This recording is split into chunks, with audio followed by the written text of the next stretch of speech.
Au cours de notre projet scientifique, nous nous sommes intéressés à l'interaction entre les membranes cellulaires et les médicaments. Tout d'abord, un bref rappel sur les membranes. Les membranes biologiques sont des bicouches lipidiques. Elles sont composées de phospholipides, de glycolipides et de cholestérol. Elles possèdent aussi différentes protéines qui peuvent jouer un rôle de reconnaissance ou de transport membranaire. On peut les considérer comme des fluides, car les lipides sont mobiles.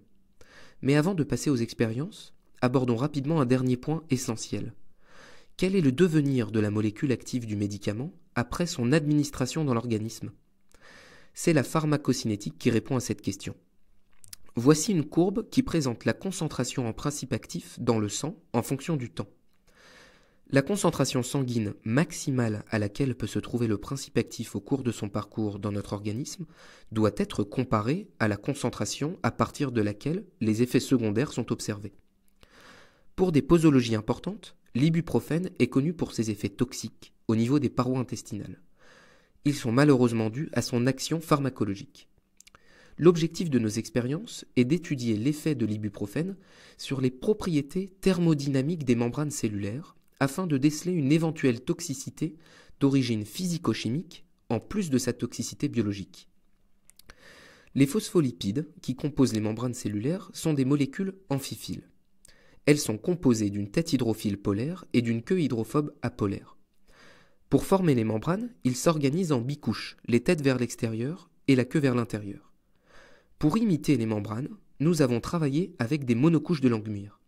En déposant des phospholipides à une interface OR, ils forment préférentiellement une monocouche pour minimiser l'énergie à l'interface. Chaque phospholipide occupe ainsi une certaine surface, c'est l'aire moléculaire.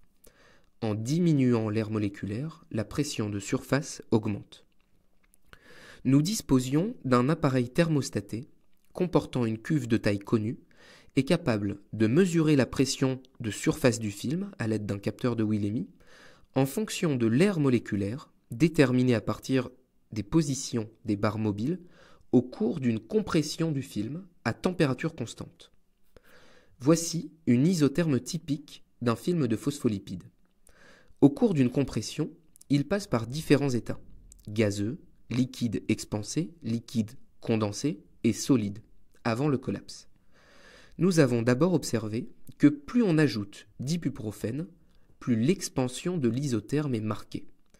Pour une même aire moléculaire, la pression de surface augmente. En fait, l'ibuprofène est aussi une molécule amphiphile, et il s'intercale dans la région hydrophile de la monocouche. Il y a donc plus de molécules amphiphiles à la surface pour une même aire moléculaire, et la pression de surface augmente.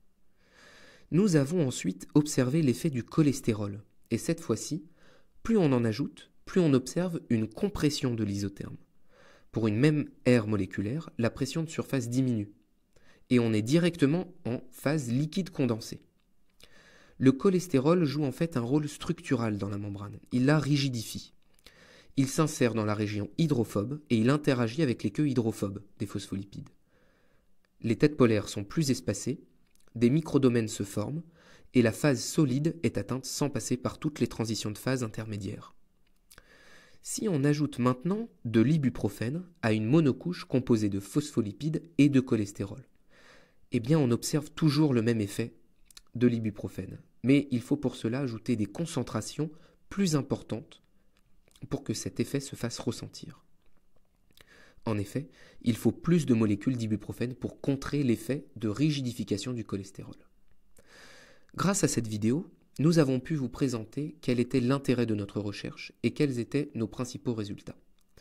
L'ibuprofène modifie significativement les propriétés thermodynamiques des films de Langmuir pour des concentrations inférieures à la concentration sanguine maximale. Ce projet fut une très bonne expérience pour chacun d'entre nous. Merci à l'équipe enseignante des PSE et à l'ESPCI.